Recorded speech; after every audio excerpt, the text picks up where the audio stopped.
Welcome to chess, ladies and gentlemen. All right, so we have the Speed Chess Championships ongoing. So we just had Hikaru Nakamura complete his round, and he's playing Wesley So in the upcoming tournament, in the upcoming match. And then we have Magnus Carlsen playing Maxime Vachier-Lagrave.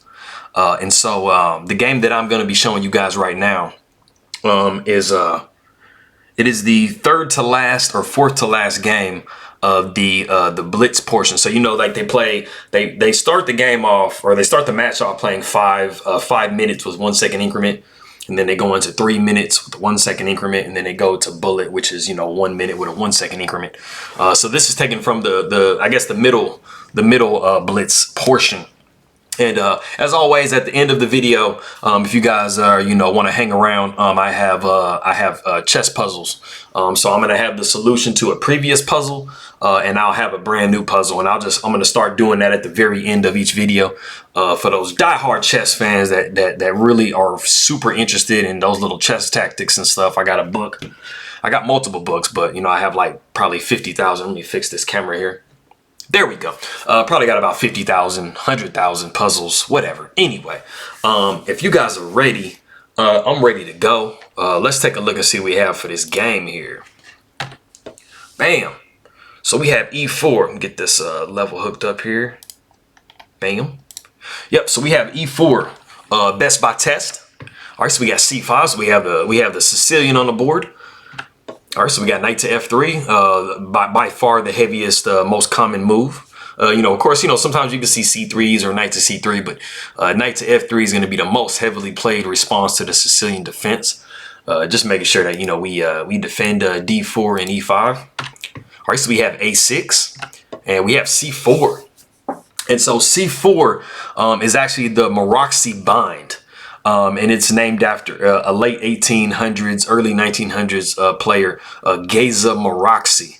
He was a Hungarian chess player, this formation, the C4 E4 formation, is it kind of stunts White's development a little bit, but it does hinder Black quite a bit. So you get, it's a little bit of give and take when you're developing your pieces. When you're deciding what type of structures to adopt. There's never gonna be a game that you'll play as White or Black where you're just gonna get every single thing you want. So your whole goal is to try to get more than the other player has. Anyway, so we have knight to c6 and we have d4, always going to be coming, whether it's prepared by c3 or just straight up. All right, so we got c takes d4, we got knight takes d4, we got e5, and so we have knight to f5. So that's the strongest move in the position here. And so we have d6, and so we have knight to c3, not worrying about a trade on f5 here. And so we have a g6 by Artemiev, but if we were to just kind of go into that variation, if bishop takes f5, it's slightly worse. It's really not worse at all. It's just maybe 0.1 or 0.15 worse. But it's roughly equal in the big scheme of things. So if we were to go into that, we see bishop takes f5, pawn takes f5, probably knight g to e7. The bishop will come to g5. We see h6, bishop takes e7, bishop takes e7. We see bishop to d3, castles and castles here. And as you can see, I mean, White has a really good situation here. Yeah, they do have the double pawn, but I mean, f4 is coming. So you're going to be able to basically trade, your current f pawn for this pawn, and you're going to be able to correct your structure here. And you just have the bishop coming down, the queen's coming down, the rook is open. So as you can see, it's a really good position for White. And so, back when we had bishop to g5, I mean, you definitely don't want to go something like this because queen to h5 would come, and you're kind of in a little bit of trouble here. Let me go back here. And so, like I said, we do have g6. Just knocking the knight back or to somewhere. So we have knight comes back to e3. So we have bishop to h6. You definitely want to either develop the bishop here or do, what you did here. Because, I mean, if you develop the bishop on g7, you have this, just gigantic, gigantically locked pawn structure in front of your bishop, and you know, you're going to be kind of tied. You know, you're going to be kind of like blunting your bishop's ability to really move. So like I said, we do have bishop to h6, we have bishop to d3, so knight g comes to e7, we got h4, and we have king to f8. And believe it or not, guys, we are still in theory. Now when I say theory, I'm not meaning like really great moves. I'm just meaning, when I say theory, for those of you that aren't familiar with it, when somebody mentions we're in book or we're in theory, all they're really saying is we are going down lines that we've seen before. So it doesn't necessarily mean that, you know, we're playing perfectly or we're playing like the computer. You're literally just saying that, you know, if you were to look or check in the database, you know, we have records of these games being played in the past. And so, you know, don't misunderstand. Like, don't think that when I say, you know, we've seen these lines before, or we're still in theory, that I'm saying that the position is, you know, preferable for a particular side. You know, like I said, I mean, I'm just saying that we are still in, I guess, known lines and stuff, you know. So, like I said, I mean, the position looks a little bit crazy. You know, you don't normally always see, you know, a king go to f8. Make that little kind of, you know, like last year at the World Championships or the U.S. Championships, they called it the Shanklin Shuffle when he moved like king to f2. And so we have h5, and so this is all pretty typical. King to g7, and it's you know, this is you guys have seen this before. You know, this pawn coming here and trying to hook onto this pawn and stuff like that. So, you know, castles would have been definitely pretty dangerous. So I mean, it's definitely not bad. It's not bad for black. It's considerably better for white in this position. You know, they just have a lot more going on. In a second, I'll be able to kind of show you guys, you know, just kind of, you know, why the position is good. But so we have knight e to d5, bishop takes c1, we got queen takes c1.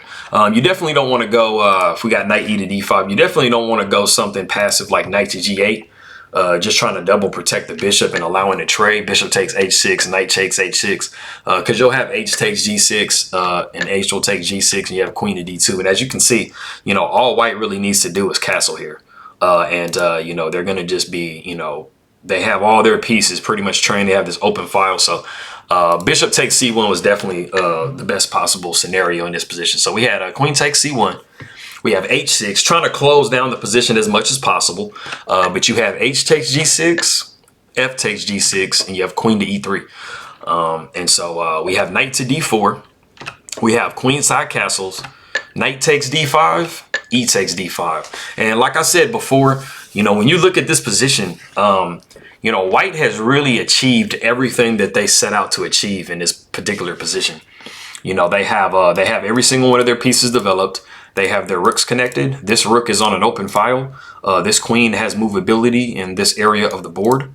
You know, f4 is going to be coming just to open more lines and try to undermine the protection of this knight.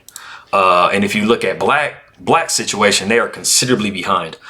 So the computer gives a plus 1.33 in this position.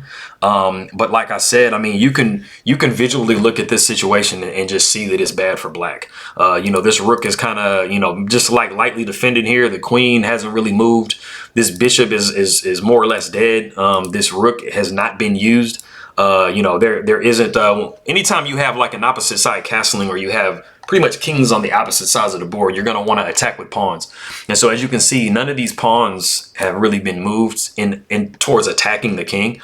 And it's impossible to actually do so now, because if you do push b5, you know, this square is heavily defended by white's pieces. So, you know, black really doesn't have any prospects of attacking anything.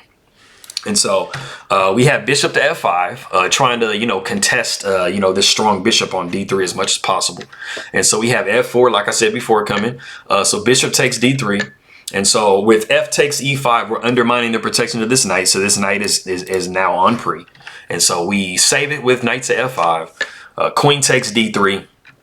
We have pawn takes e5, and we have knight to e4. And as you can see, you know, black's position has just gotten considerably better than it was even before. You have a completely passed pawn. You have this pawn, which isn't really a factor in the king's safety, because you're going to have king to b1, even if you were to move rook to c1, rook to c8. You know, this pawn is alone. And, you know, this file is open. This queen can swing over. So you can just see there's so many attacking possibilities for black or for white here. And so just continuing forward. So we have rook to c8, like I was saying. We have king to b1. Knight would come to d2. Rook h to f1. So we got b5. But it's kind of a day late and a dollar short here. So we have queen to g3. And queen to g3 is a nice little kind of sidestep and trying to attack this pawn here, undermine the protection of this knight. And, you know, just putting pressure on this king's position. Because you see the king is really just kind of vulnerable here. And so we have rook to e8. We got rook to f6. That's a cute little move here. Because, you know, you definitely don't want to take here.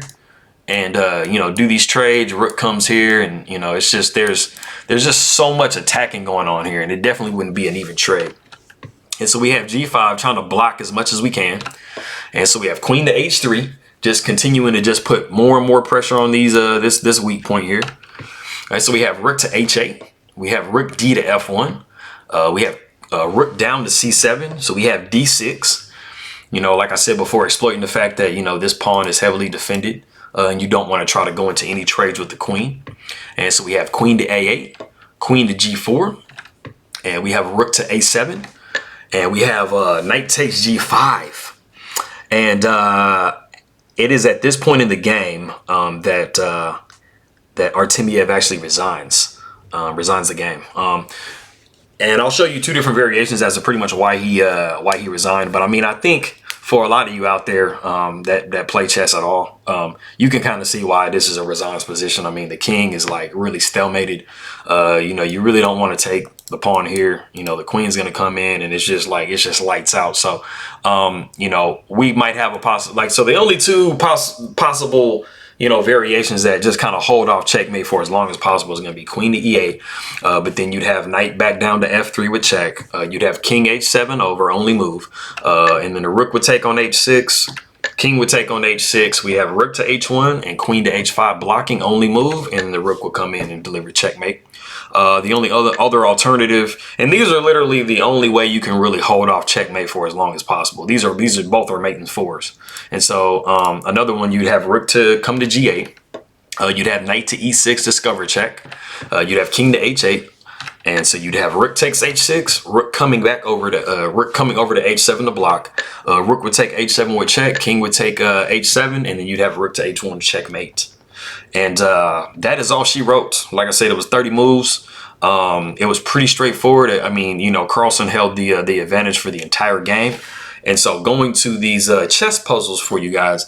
So this is the, and I actually didn't think right. Man, I was hoping it was right. Anyway, so like I said before, this was a clearance sacrifice tactical position. And so you had rook takes h2 with check. So if you found that move, you know, this is something that's highlighting the fact that this is an open file. So you should always be thinking of sacrifices on an open file. And so we have rook takes h2, bishop takes h2, knight to g3 with check. You know, of course, the king can't move because the bishop is holding this square here. And so we have bishop takes g3, queen takes queen h8 check. Bishop comes back to defend, only move. The queen sacrifices itself on h2 with check. The king comes down, and then we deliver checkmate. Well, coming to be checkmate. I mean, the queen has to block this one, and then that'll be checkmate right there. So if you found rook takes h2, congratulations to you. And this is the next puzzle for you guys. And so I will give you this answer in my next video, which should be coming in about 30 to 45 minutes once I figure out which game I'm going to do. So I appreciate it, guys. Subscribe and like and leave some comments and just keep it up. I appreciate it very much, and I'll see you guys next time.